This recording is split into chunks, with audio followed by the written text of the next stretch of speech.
So what I like about this is that it's not God telling them to be together and giving them that freebie. I feel like this is God's more... always giving out freebies left and He's right. like, don't worry, guys. I know you tried to do a bigamy, but then it didn't happen. So you're cool, man. You all cool. Wiping the slate clean. Instead, this is an instance of two people crossing great distances and great barriers to find closure and communion with one another. Yeah. And so I really liked that reimagining of this. Yeah.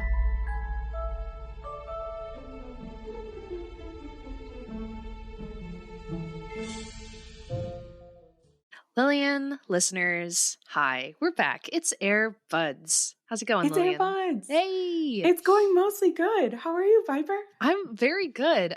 Lillian, it sounds like you're putting on a pretty cool voice for us today. Yeah, I've become a sexy lounge singer. Oh, I love it. It's recently. Perfect. Career change for me. Yay. Well, I think it's very apt for this topic of conversation here today. In fact, maybe I too should be speaking like this for the rest of our discussion. What do you think? I love you. I hate that. It's so bad for me. I love if I think maybe if you hadn't been my best friend for almost 20 years, it would be cool. It would be a cool time for me. That was too weird. Made me feel weird. I didn't like it. All right. Well, Lillian will have the sexy voice and I will not, but that's okay.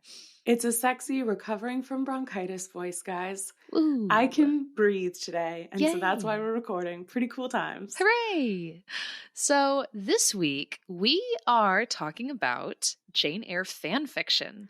Pew, pew, pew. Indeed. I am very excited about this because pew, pew, pew, indeed. Yes, it's a thing. I am a longtime fan fiction reader and writer. I love it so much.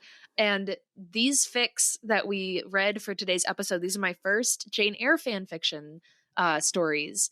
And I was going in, I was so curious to know, like, what are these going to be like? Because I feel like certain fandoms they attract different kind of like writers and readers, and there's, different vibes that you can expect from different fandoms. And so I was very curious to know how fans of Jane Eyre would continue the story or change the story or embrace it. So this has been very fun for me. Well, and I have some questions because some of our listeners, I'm sure, people who are deep enough into fandom generally to be listening to a Jane Eyre podcast about Jane Eyre fan fiction probably have a rough idea at a minimum what those words mean. But can you, for people who don't understand, or maybe they have heard them, but they couldn't articulate what it is, what is a fandom? What is fan fiction? What are we talking about? So I would say that a fandom is essentially it's the community that forms around any kind of like fictional property. So if you love Harry Potter, then you are in the Harry Potter fandom, technically. And then fan fiction is when someone, when an audience member and a movie love each other very much, and the movie ends and the audience member can't deal with the fact that the story isn't continuing, they take it into their own hands and they start to write stories that take place within that universe and with those pre-existing characters. And if we're lucky, they put it online and then people get to read it and comment on it and then expand upon these ideas. And I think it's a beautiful way to like connect people who love the same thing and to like get to an opportunity to not have to say goodbye to characters that you love. So I know for me, I often seek out fan fiction when I become like obsessed with a certain show or a movie. And I'm like, I just need more of this. Also, how dare they not have these two people fall in love like they were supposed to do in my dreams every single night? Thank God there are 5,000 stories out there that take care of that for me. So. And you, I believe, are famously the author of a book that could be argued to be fan fiction. Well, it is fan fiction. It straight up is. Because it is. And if you haven't had a chance to listen to our episode on A Dance with the Dead, you always stumble on my foot. It's because my brain wants to say Dancing with the Dead, and I know that that's wrong, and then I start triple guessing, like I start like double guess and just being like, I don't even know anymore. The book is right there. I am looking at your book on my wall because it's with all of my other Air Buds books, And I'm like, I could read it, but I panic instead. No worries. Yes. We have an episode about my book, A Dance with the Dead. If you go to adancewiththedead.com, you can find everything you need to know about it, the history of my writing experience, the art that I've created for it, where you can read it for free, where you can order a hardcover copy, because I'm just that weird that I printed my book. So you misspoke there. You said you're just that wonderful. Yes. And you created something impressive and beautiful. You. I've read the whole thing, loved it, big fan. Thank you. 10 out of 10 would recommend. But that's an example of a fandom that's Haunted Mansion. There's another fandom that we have recently become familiar with because we accidentally activated them on the internet during our 2006 rewatch, where Piper mentioned offhandedly that she had started watching Black Sails and had not finished it. And everyone on the internet wanted to let us know. I swear to God, we got like 15 messages from people being like, I know that it starts slow. You have to finish season 1. It's such a good show. Yes. And we also got one of our lovely listeners who we love very, very much, Kendra, informed us about this really cool project that she's working on. Yeah, so she has launched her own podcast called Reading Between the Lines, and the first episode is out now. I checked it out. I was instantly blown away because where Lillian and I were joking about doing like beautiful voices, she actually has one. We get to hear her sing, at least I believe it's her singing. She reads fiction aloud. She interviews the people who are writing them. And so it's a great show. And I believe the whole thing is going to, I think, mostly center on Black Sails fanfic, but who knows? She might be expanding into other genres and fandoms as well. But yeah, Kendra, that's the impression I got as well. Yeah. Love you, Kendra. Big fan. So if you are one of the people who felt justifiable need to reach out to us and inform us that Piper simply has to finish watching Black Sails, I think this podcast might be for you. Yeah. Don't worry, guys. It's on my list because I love pirates and I am now a fan of Toby Stephens. I'm now a fan of Toby Stephens, too. So I'm happy to see him be a pirate so that the Toby Stephens army doesn't come and make me walk the plank. They're a really intense bunch, and they really liked that we noticed that they're a really intense bunch. Listen, I'll just say, I'm glad you're on our side. Yeah. You know? But how did you find, so Piper actually picked out the pieces that we read today. I do not have the same familiarity with fan fiction. I have dipped my toe in just enough to be intimidated by the massive pool of what like real fandoms and fan fiction is. So when we decided to do this episode, I went, for sure, totally on board. You have to find it. I was scared. Nice. I was just going to ask you, Lillian, like what your sort of background or experience with fan fiction is, if any. I had a few book series in recent years that are not finished yet. And I desperately, because they felt unfinished, my brain couldn't let them go. So I tried getting into some fan fiction, and it was hard to learn how to navigate the tags and things like that, because there's all sorts of fancy things there, and find the things that I actually wanted to read. So I ended up reading like a few things that didn't really grab my attention, didn't really stick around for them, and moved along to something else. So I'm going to sound like an old person when I say this. Old in the terms of internet age. I way prefer fanfiction.net than Archive of Our Own. And one thing I don't like about Archive of Our Own is I think it's really easy to intimidate any kind of reader. Like I've been reading fan fiction for many, many years. And every time I go onto Archive of Our Own, it's like miles of tags on every single story. And I'm like, do you really need a tag that says holding hands? Like unless that's the entire point of the story, do we need to know that like it goes hashtag walk, hashtag through park, hashtag in sunlight, hashtag under tree, hashtag they saw a squirrel. And it's like, you don't need to hashtag everything that happens. This is so weird. What are you doing? So I don't like the way that site like uses the tagging system. I much prefer fanfiction.net. And I feel like if you want to try fanfiction again, do .net. And the best way to do it, in my opinion, so you type in either the property you want to look for, or you can go right away and type in the couple name if it's like easy enough to identify. Scroll down to the bottom, use the filters. I always go by reviews. That's what I check for. So the ones with the most reviews, I typically can assume are the most either well-written ones or the ones that are giving the people what they want. So that's a good way to start, to be like, okay, I'm going to do this one that has 700 reviews on it because that probably has something I want. Just a bit of advice.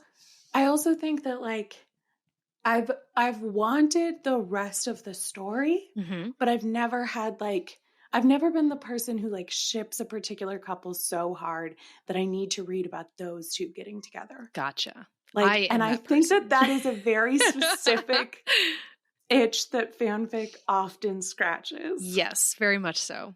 But so the ones that we're reading though today, we had a lovely listener who we mentioned last time, the producer of our ballet episode, and I believe a producer credit on this one as well. Yeah. Paula. She created a Google Doc that had a whole bunch of fan fiction recommendations. I chose 2 stories from the list that she created for us, and then I went out on my own and I picked a 3rd one. So, and it was, again, immaculate the way she'd set it all up. I don't know if you actually looked in there, Lillian, but she had it set up first to be like, this is just like sweet, cuddly things. This is all about like them together after they're married. This is all sex, not safe for work. And like she wrote little descriptions for each story. And I'm like, wow, I love this. So maybe we can ask Paula if we can share that document with our patrons. I'm pretty sure we shared the ballet one with our patrons. I'm pretty sure we're good to share this with our patrons as well. Cool. The patrons actually already have the list of the 3 that we're reading now because they got that in advance. Awesome. Where people who don't pay us money don't get to find out until Monday morning. Yeah. And it's fine. It's just worse, you know? Yeah, you don't get $3, to do the read along. Isn't it worth it? Yeah. You know? So my method for selecting these options, Lillian, first of all, I wanted stories that weren't super duper long. I wanted some kind of like easy, digestible, sort of nice little chunks. I think we had one that was 12 chapters and otherwise a 5 chapter. And then the sexy one, which we're saving for the end, it was just 1 chapter. So I wanted it to be something that we could easily read, but still give us enough kind of like stories so they weren't just one shots. And then also I wanted like moments of cuteness. And I guess I probably should have maybe consulted with you to be like, what do you want out of this? So maybe next time we do this, we can go off of a Lillian checklist of like what she's looking for in her Jane Eyre fanfic. But I wanted some just like general tenderness and sweetness for Rochester and Jane. The reason why I picked the 3rd one that I found on my own is because it gives us sort of an alternative version to the novel itself, where the other 2 are just continuing the story after it's concluded. And I was really curious to see what changes an author would make to Jane Eyre itself. So that's why I chose the one we're going to talk about, the second one, Amended String. And then for the sexy one, I just kind of did a quick little like scan through, and I'm like, that looks like it's probably pretty good. I'll send it to Lillian, and hopefully there's no weird surprises. I'm glad, because I wouldn't have known that you hadn't read it before recommending it. And so I could have stumbled upon some weird, very specific kink and thought I was learning something about Piper. And I'm glad that didn't happen.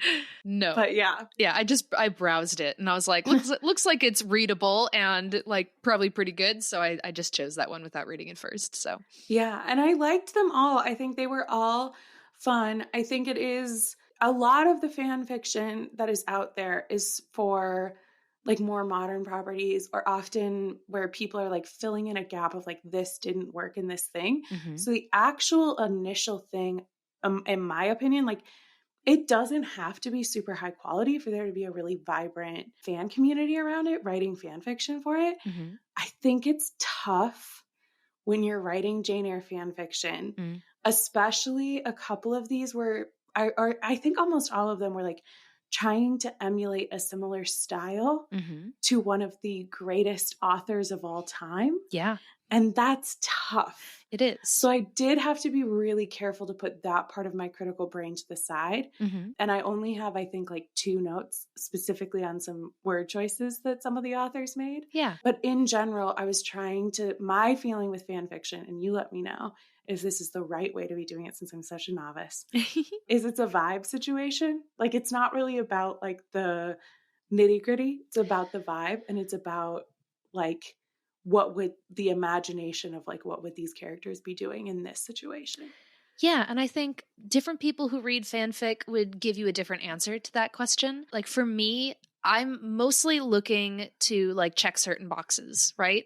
Like I'm after a certain ship, or there's certain tropes that I'm like really hoping for, and I can get the sense that they're going to be in there. It's like, oh, there's definitely going to be a scene where they get caught in the rain. Oh, there's definitely going to be like a kidnapping thing, but it's great. She's into it. Don't worry about it. Like certain things, I'm like, so long as that's there, that's like what I'm after. Not necessarily seeking fan fiction for a Charlotte Bronte quality of writing. Yeah.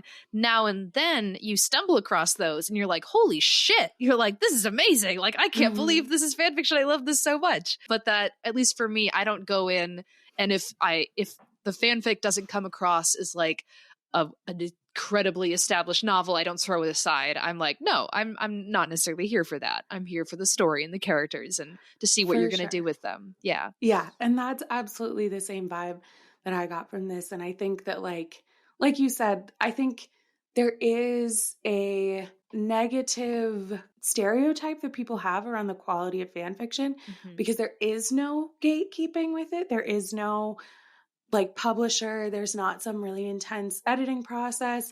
Anybody can create something and write it and put it out there. I think both you and I agree on this for obvious reasons, but I'll go ahead and explicitly articulate. Fan fiction is a very valid form of writing. It's a way to create art. It is its own thing.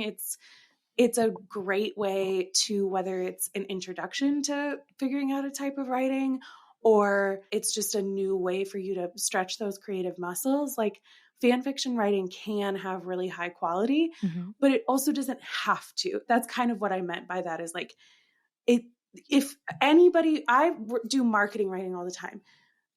Every single thing that I publish ever has a whole other person that has read every social media post I put out, always gets checked again, because inevitably you're going to have some level of mistake in those things. These people are writing, like the short ones that you have here are 7,000 words. Yeah. So like these people are writing large pieces. They maybe don't, like the people who are reading them the first times are the ones who are acting as the first editors, being like, hey, you have a typo in paragraph 3, chapter 4. Like, so that's what I mean by like the quality. You just switch your bar a little bit, because there's not a team of people, where I usually read more polished published works, or, again, Jane Eyre. Yeah. Yes. So we are not holding any of these authors up to the level of Charlotte. We are simply saying, yet to find. Yes, we are simply saying thank you for sharing your creativity with us. And we're so excited to talk about these stories that we've chosen today. Yeah. Yeah. So what's the first story we're going to talk about, Piper? So the first story that we're going to be talking about today is Some Enchanted Evening, written by Wynnum. That is their username on fanfiction.net. And it's 12 chapters, 14,000 words. And the description is brief, simple, and it totally made me want to read it. It simply says, in preparation for a ball, Rochester teaches Jane how to dance, a continuation. So that is the first story that we read today. Lillian, general thoughts? I liked it. Your general thoughts for me were already spoiled, because a fun new theme for our podcast is that you spoil your opinions to me of things and tell me, don't tell me what you think. I loved it. I feel like that's not a spoilie. I'm just giving a general like plus or minus. I didn't go into details. I could have read it and been like, I bet Piper hated this, and then been wrong. Yeah, I guess so. But then that would just prove how much you don't know me. Yes. Because I love cute, sweet little moments. Yeah. Like a husband and wife learning how to dance together, and he's the instructor, even though he's blind, and it's the cutest thing ever. That was the thing when I was talking earlier about how like fan fictions, you kind of have to set certain things aside. I was very proud of myself for not getting caught up in the practicality of the blind man did not teach her how to dance and then like they danced one time and then they go to a big ball and dance in the middle of a ball while he boldly leads them across the floor blind. Their love guided him, Lillian. He doesn't need to see when he has love in his heart for Jane. So wild. And then the idea that, like, so in this story, Blanche invites them to a ball. And about halfway through the story, this is very much based off of the 2006 BBC, by the way. Yes, I don't know if very that was much something we had context from before, but while I was reading it was super clear to me. But Mr. Elton, or what's his name? Is it Elton? I think that's right, yeah. He's at the ball as well, and Jane dances with him. And while that's happening, Blanche and her fiance have whisked blind Rochester off to some corner of the garden where he's now trapped because he doesn't know how to get out of there. And then they lie to Jane about where he is. So Jane has to just discover him.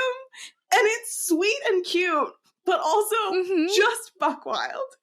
Oh my God, it's so cute. That's what I love about, like, I'm so used to little fan fiction kind of tropes. Not that whisking a blind man away to a conservatory is a trope, but there's just like the way the way that a lot of fanfics are written is because, like, pretty much you write a chapter and you post it. So it has this sort of serialized kind of like read through. So a lot of chapters will end sort of with cliffhangers. So yeah, I thought it was so great that Jane goes to dance with the guy who's studying twins, and she comes back and she's like, but my husband was nowhere to be seen. End of chapter.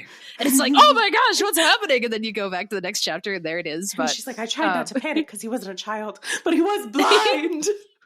I have to say, I think that was one of my favorite parts about reading these, because in all three stories that we read for today, Rochester has lost his sight. And what I think is so interesting about reading that as his like main kind of state of being is in Jane Eyre, he is only blind for a very brief section of the story, and then they quickly amend that, and they're like, oh, but God gave him his sight back, so don't worry about it. So I think it's really interesting that we get, I think a lot of authors must be intrigued by that element of their relationship, of when Jane needs to kind of be his eyes, and they both need to navigate this new way of interacting with the world. And it was just really cool. I loved, yes, a blind man teaching Jane to dance. I mean, that's just like kind of fun. But there were so many other things that they got to address and explore because of his inability to see in this story, but then in the others that we're going to talk about. And I just really liked it. Well, and I think the thing that felt the most, the fan service I came here for, like the reason I'm here is for this fan service, is the idea that like Rochester, still not a big fan of the rest of the world, huge fan of Jane. I like the moment where she finds him in the conservatory, he hears her footsteps on the gravel, and he goes, who is here? Go away! And then Jane's like, okay, fine. And he goes, Jix, unless you're my wife. Please come back. Because I love my wife. So he's like bitter and angry unless Jane is there, and then he's the happiest man on earth, which is for sure real. Yes, exactly. I think that's one thing that Wyndham did really well, is that like right from the start, she kind of talks about Rochester's temper and how he kind of like snaps at people, which I feel like would be enhanced by his frustration that he can't see and now has to depend on others. And so I liked that that characteristic maintained true throughout this. And you're right. It's so charming to see, you know, Jane is the one that he's kind to, and like all the tenderness that he reserves like solely for her. I feel like even though it's not written, well, some parts of this have a bit of a first person perspective because they're doing the whole like reader, I did this, reader, I did that thing. But I think it is very interesting to Jane, because she is, you know, this plain person, that the audience can kind of insert ourselves into her shoes and kind of like think through her perspective. And so if you're someone who has a big crush on Rochester, then these are the stories for you, because he's amazingly kind and doting to her and then brooding about everything else. So, well, and I also think that like it's so reflective of what I see their relationship as going forward, which is like that idea that she said during whatever portion, I think it was between engagement and finding out the truth. She's like, you're not going to love me forever. That's not how things work. Yes, he is. Yes, he is. He's gonna find it charming every time you walk into a room. He's going to yell at an orchestra for saying this is the last dance of the night. And he goes, you owe me 9 more dances. Yeah, it's so cute. Oh my gosh. One thing also that was great is I so often when I'm reading, not just like fan fiction, but also just like romance and stuff in general, it's always about like a couple who are falling in love with each other or are coming together. And so all three of these were stories, at least the second one kind of, but these are mostly stories about this husband and wife. Yeah. And that is like really sweet and refreshing to read. I like domestic cuteness, like little scenes of bliss. Yeah. Like not everything needs to be this, you know, grand like interrupting of a thing and like coming and clearing your emotions. They've done that now. And so now they can have these like precious little daily sparks of love and life, and it's so nice. So let's talk about the end of this, because it's not that at the very end to my mind. No. Before we talk about the end, I just need to say that there is a line that this author wrote when the old ladies are gossiping at the ball, and one of them says to Miss Ingram's like, "Did you not alert him to the dangers of governesses?" And I was like, oh my God. Well written, Wynnum. I love this. There are absolutely lines like that in all three of these where they're pulling like, do you know Jane Eyre, the thing that we're reading? This is that thing. Okay, so let's talk about the ending of this story, because I liked the beginning way better than the ending. I didn't dislike the ending, but it felt a little heavy-handed to me. Heavy-handed is the right term for what happens at the end of this story. So Jane decides, there's a whole plot point where Blanche's fiance wants to buy Thornfield because Blanche wants to have Thornfield.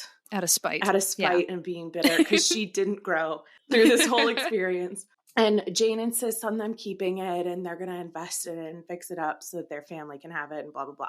So she asks Rochester to go, and it's going to be hard for him, but Jane wants to do it. So he'll do anything for his little Jane. And they go, and it is all about Bertha. It is just 2 chapters about what Bertha meant to them in their lives. Yeah, including them literally standing on the spot where apparently she's splattered. And he's like, "Can we move away from here? I feel uneasy standing where she fell." And I'm like, oh my God. And then the answer to that is, yeah, let's go get her actual body and stand on top of that at her grave. Yeah, they go visit her grave. So here's how I interpreted this, because this ending, it felt like it made a severe turn from the tone of what the first part of the story was, all cuteness and just like kind of fan service. But I feel like as the writer was working on this, I think they maybe felt the need to sort of like fix what I assume they thought some of Rochester's faults were, and have him, they wrote him as extremely remorseful. And he did a lot of time in the last 2 chapters there just kind of talking about, he's like, oh, I should have treated her better and all this other stuff. And it's like, I mean, I feel like you can do this, but it doesn't need to be 2 chapters. And I feel like you're really putting words in the character's mouth. This doesn't feel like Rochester. This very much feels like you being like, I think he needs to say this so that we can move on with loving Jane and Rochester. Well, and I think Jane and Rochester, in their first few months of being married, are going to probably want to go read a poem at Bertha's gravesite. That was a lot from the Bible. It was a lot. Yeah, it was a lot. Specifically a Bible that Helen gave her. The part of the Bible that Helen liked. Jesus. So ending, I was like, whatever. But I really liked all the cuteness in the beginning. Yes. It was very cute. If you want like a cute fan servicey Rochester being an angsty boy, except for Jane, very good read. So our second story that we're talking about today, this is one that I selected by just doing sort of a browse in the Jane Eyre archive on fanfiction.net. So this one comes to us from Woolly Hat. And I'm going to read the description for this real quick. No disembodied voice calls out to Jane that night by the fire, and she accepts St. John's proposal. However, Mr. Rochester hears of the intended wedding and must make sure it is truly what Jane wants. A reimagined ending, not because there is anything wrong with the existing one, because I just can't get enough of that reunion. Yay. So I just found that so intriguing. I think I mentioned earlier, but I might have cut it in my edits, that I picked this one because it did a reimagining of an element of the story as it is in the plot of the book. Everything else that I had seen otherwise was just kind of extending their story after the events of Jane Eyre. And so I was very curious to see how an author who likes the story attempts to change it. Yeah. So talk to me about your thoughts on this one, Lillian. I'm going to actually just read you all 3 bullet points I wrote during the reading of this, because I read it and got to the end and didn't take notes. So these are the 3 notes that I wrote. 1, I love this. 2, I hate St. John. 3, very cute. Yay! Moving on. Story 3. No, we just did kidding. It. Yeah, I also really liked this. I think the thing that I found very romantic about this is that, so the way that it exists in the novel is, you know, it's this kind of magical realism moment. And I feel like that's sort of the story's been kind of hinting at, is there supernatural elements at work here? And then we have that moment where she hears his voice. Mm-hmm. And I think because especially it's surrounded by this sort of like spiritual influence, both her kind of tapping into her own spirituality to be like, what should I do? And then also with St. John being an asshole and touching her head and praying that she'll stay like a freak. He's the worst. He's the worst. So what I like about this is that it's not God telling them to be together and giving them that freebie. I feel like this is God's always giving out freebies left and right. He's like, don't worry, guys. I know you tried to do a bigamy, but then it didn't happen. So you're cool, man. You all cool. Wiping the slate clean. Instead, this is an instant of 2 people crossing great distances and great barriers to find closure and communion with one another. Yeah. And so I really liked that reimagining of this. Yeah. Essentially, since Jane does not hear this voice and she's like, I guess this is what I should do, she accepts St. John's proposal. Mm-hmm. She has a nice little shopping day with her future sister-in-laws, and the whole time feeling just kind of weird about it, but she's like, I'm going to grow into it, I guess. I don't know. I just kind of got to get out of here. And then it's the day of the wedding, and St. John's acting kind of weird, and they get there, and thank God she happens to just kind of pan her gaze through the mostly empty church, because who's sitting in the back but a mysterious man with his hat lowered low over his eyes? It was Mr. Rochester. Yeah. Is that a question for me? It was Mr. Rochester. I was kind of leading you in if you wanted to talk more. No, for sure. Yeah, so Mr. Rochester is there, and she does what any sane person would do, which is ditch her wedding and follow the guy that she's in love with and be like, hey, man, what's up? And he's like, did you read my letter? And she goes, for sure. I'm not marrying somebody who would hide a letter from me. Anyway, goodbye. And then she walks back into the church and turns to her potential sister-in-laws and goes, this isn't happening. Yeah, this wedding is over. Tell them first, important. And then he walks up to St. John and is just like, the letter, my guy? And he's like, I brought it. And why did he bring it to the chapel? I love that he did. I mean, we needed it for the intensity. I brought it because of suck. Because I thought about giving it to you because I knew I should, but I didn't.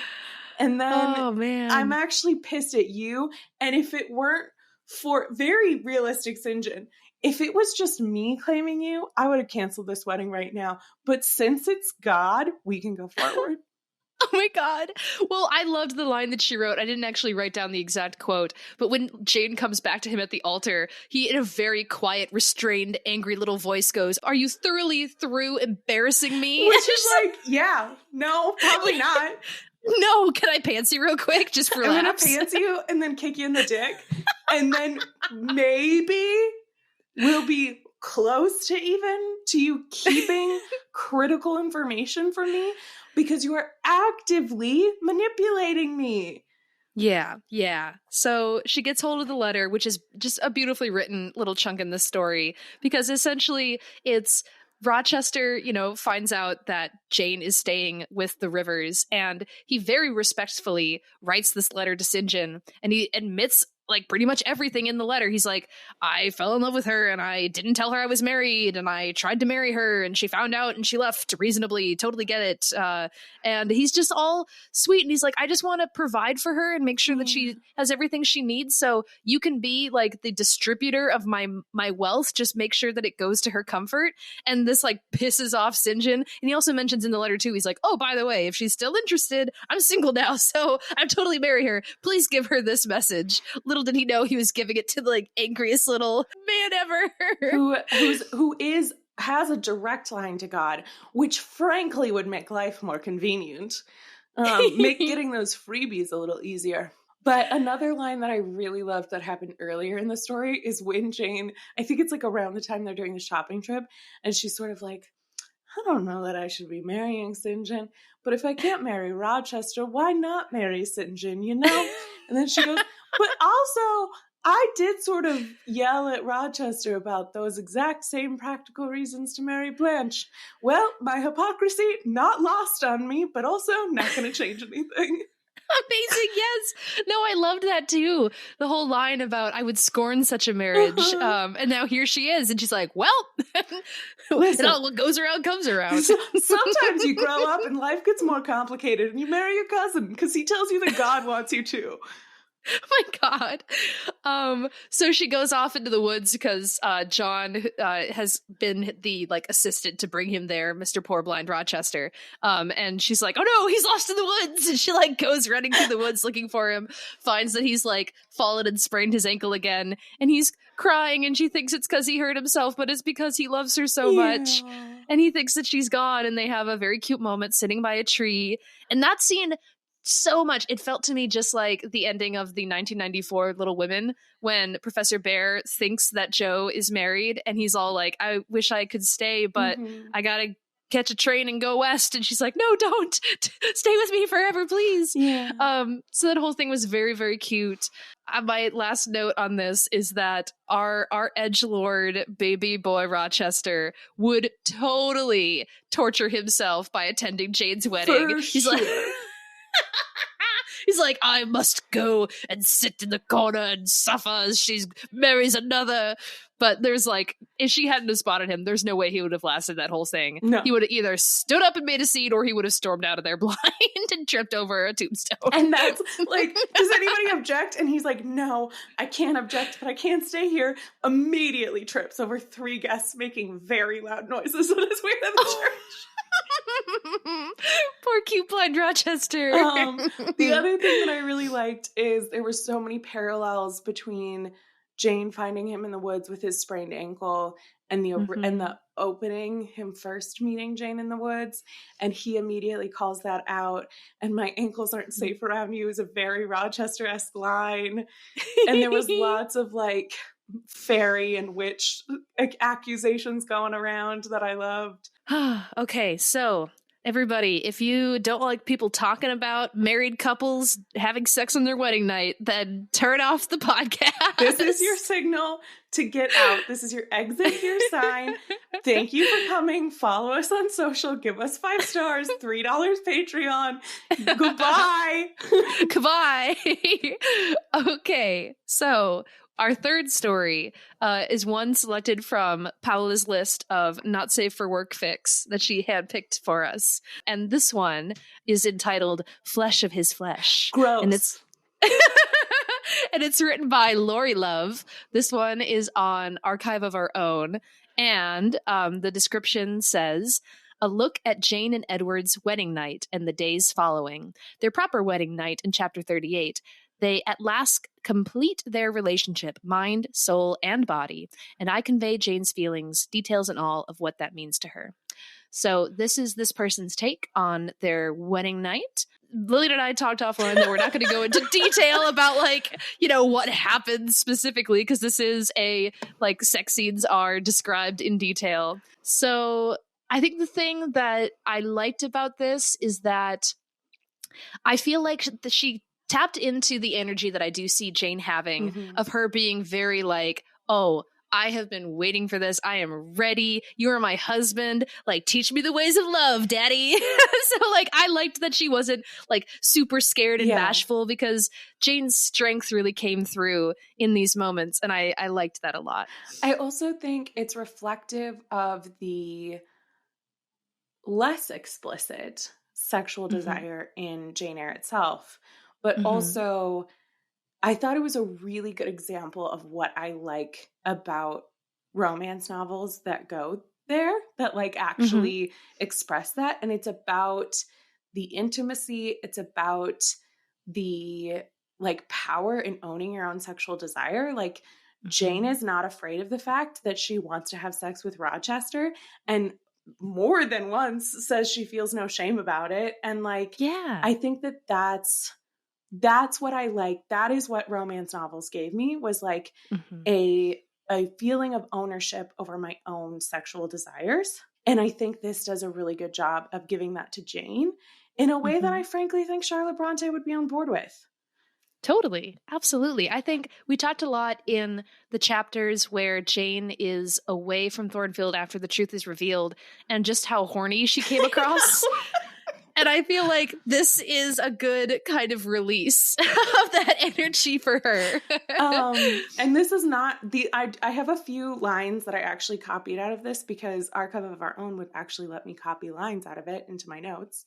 Another good thing, by the way, if you're an author writing fanfic, is that fanfiction.net, people can't copy and paste your work. Hooray. Yeah, but then they also can't quote you on a podcast. So it's sort of like a double-edged sword there. But there was a couple of lines. None of these, I promise, none of these are super spicy. So don't get us scared.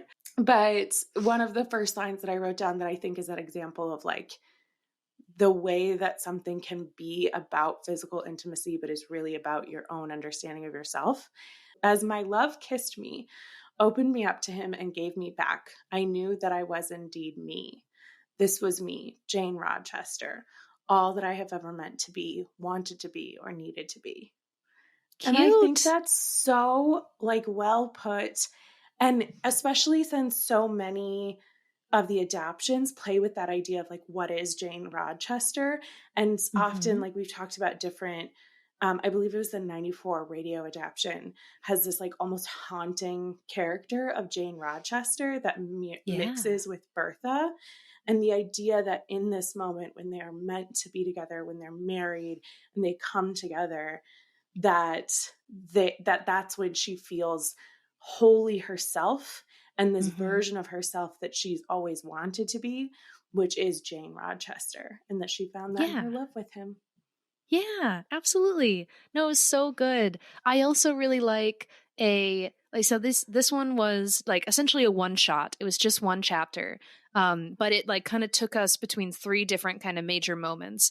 They first have this, so they get married without any like pomp and circumstance. So it starts with them just celebrating with like a picnic on the moors. And that's kind of where they first start to kind of smooch and cuddle and get excited. And Jane's all like, we can do it here. And he's like, no, I must take you to the bedroom and treat you like a princess. And she's all like, okay, I'm fine with whatever. So I like that it kind of progresses. So they're there, and then they get all, like wet and cute in the rain, and then they get back to the house. And it was a really cute moment, I thought, too, of the thoughts that she wrote for Jane before they enter the bedroom, because she thinks back to when she saved him from the fire and how often she had wished she could have another opportunity to be his savior, just to enter his room and be close to him again. And I'm like, oh my God, that's so cute. And now she gets to enter his room as his wife and explore this new exciting part of their relationship. So that was so cute.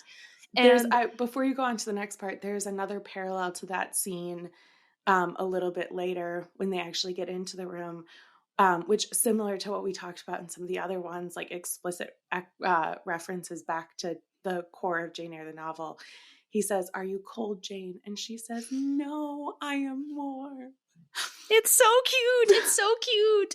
I think, Lori Love, who wrote this, did a great job of kind of adding things back from the story to be like, hey, we all were feeling hot and bothered at certain points. So here you go. One thing that I also really loved that Lori Love did with this is that because Rochester's blind, he can't see Jane, obviously. And so there's so much in this when they're like starting to get intimate with one another, where she is the one just kind of observing his body and just kind of, being excited about what she sees.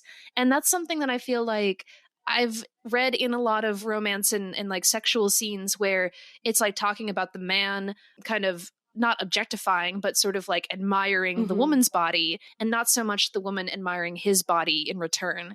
And I think it has, at least for me, always been something that's exciting about Rochester, that I mean, Charlotte Bronte points out that he has this kind of athletic build and that he's like this broad-shouldered guy. And so I like that little Jane is like, ooh, and his shoulders were broad and he had this strong chest and his waist was narrow. It was snatched. And I loved it. And I'm just like, oh my God, Jane, you are just loving everything you see in it. It's so cute. Yeah, it was really, really well done. Another line that I wrote down here. I have two more. They get more explicit as we go along, I'm realizing. This one was after they had enjoyed one another's company, and Rochester is bragging about his own performance and talks about how he made her fly. And she responds with the only possible response, which is, "I'm a fairy, sir. I could already fly." It's so good. She did the pillow talk really well. So cute. So sweet. I also really loved that she referenced, because Rochester does have this kind of cockiness about him, that he's like, I've had many lovers and I'm skilled in the way of lovemaking, so I can't wait to show you everything. And like, that is so much like him to be like, aren't I worldly and sexually talented, Jane? And she's like, yeah, I mean, I haven't been with anybody else, so maybe you suck, but it's good for me.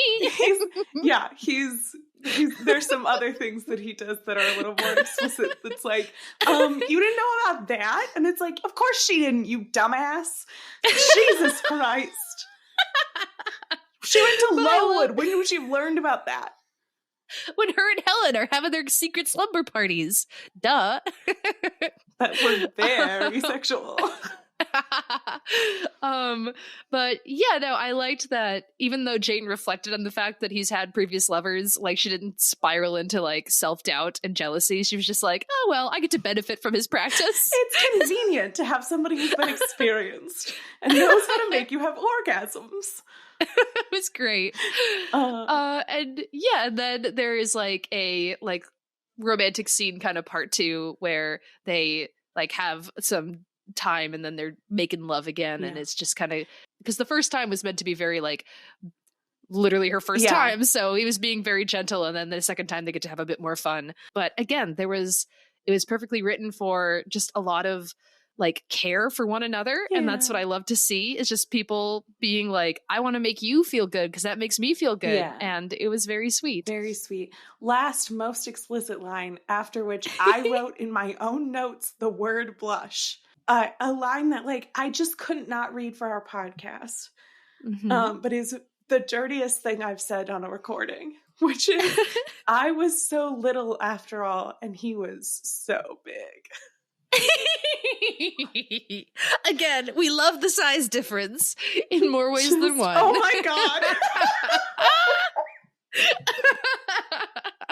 God.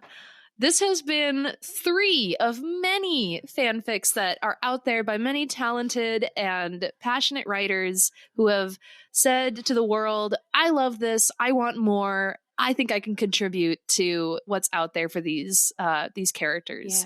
So I will be linking these 3 in the description. If you didn't already see that, you can go down and read them if you want to. These are short ones. We will probably be doing a part 2 where we maybe look into both longer fanfics, something a bit more in depth. So if you have good suggestions, feel free to send those to us at Airbuds on social or airbuds@gmail.com. But then also, we are planning for Patreon. Lillian and I, we're creative writers. We've got ideas. Yeah. We're going to write our own fanfics for Jane and Rochester, or just for Jane Eyre in general. And I would like to please be graded on a curve.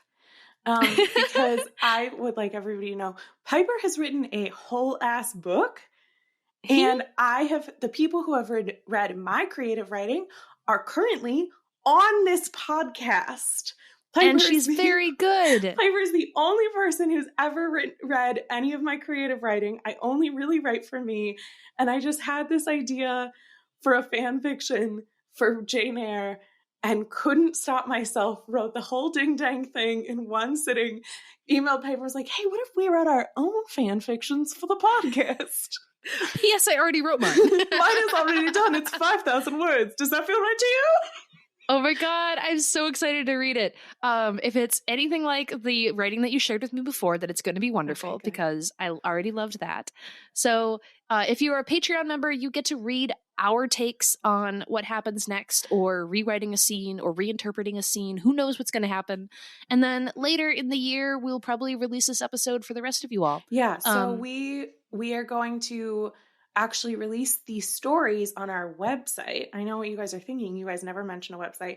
I spend a lot of time on our website. I've built it out a lot. I think since even Piper has been on there, everything's all organized and nice, and you can listen to it right on the page now because of YouTube videos. It's a great website. Go to our website. And on our website, you'll be able to read both of our selections. Mine will be on there for sure Monday. Piper's is still in the chamber. And so at some point next week, that will also be up there. And then we will be releasing sometime in the next month or so a bonus episode for the Patreon specifically, where we will talk through our experiences writing those and talk about what we thought of each other's stories. So that will be available on our Patreon for members at a level I don't remember. I want to say it was for Miss Temple level, but I honest to God do not remember. Which is only, what, $5? $8. You always say $5. Only $8. $8. Yeah. So then you get to hear our takes on that. You get to see gorgeous pictures from our trip and a fun backstage video from Robert from the musical. If you are, and that only costs you $3, you guys. Join our Patreon. It's cool there. People are cool there. Lillian, you and I have only chatted about this via text, but that was the best. It was so good. That they filmed that and sent it to us because we had talked about how his party wig was amazing, and they're like, this party wig is leveling up, and you guys get to see it. So it was so great. So thank you guys for that. It was fantastic. It made me. There were everyone at Have a Pie. Yava Pie. we love you guys. The response we got from last week's episode was so lovely. So many of the cast and crew reached out and said they listened to it, and we were so grateful to be able to be this tiny little part of your guys' incredible show. So we really appreciated all of that. And thank you to everyone who responded there, and to all of our regular OG listeners who hang out with us all the time. Yeah. You guys and special shout out to Katie too. Hi Katie, our Jane patron. Every day. Every day Piper and I text each other, way to go, Katie. I did this every time too. I always wave as if, Katie, imagine me waving at you. Katie, you wave every time. We only record sometimes, so we always wave.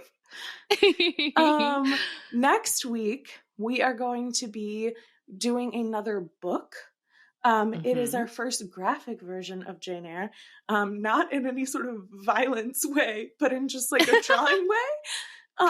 We're doing, it's manga. I'm going to say it both ways every time. That's okay. Yeah, I feel like that is the ongoing debate. Chicken or egg? No, it's manga or manga. It's the GIF or GIF of comics. Yeah. So yeah, we're reading the Jane Eyre manga, and it's got beautiful art. So we're going to be talking about how Jane Eyre is interpreted in a visual style, specifically a Japanese art style. I'm loving reading it. I will be finishing it this weekend on a road trip to Michigan for my brother's wedding. Amazing. Yay. You should read a Jane Eyre passage as part of your toast. I won't. I decided...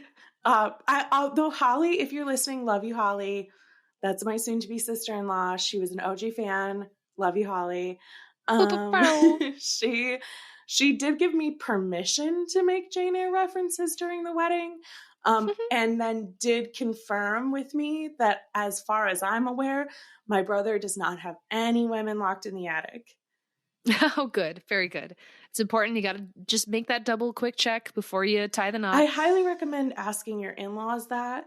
It's kind of regardless of your situation, just real quick. Like, Piper, just text Tommy and be like, any wives? Are you sure? Because they're not in our attic, but maybe they're in Tommy's. Maybe he's holding on to them for her.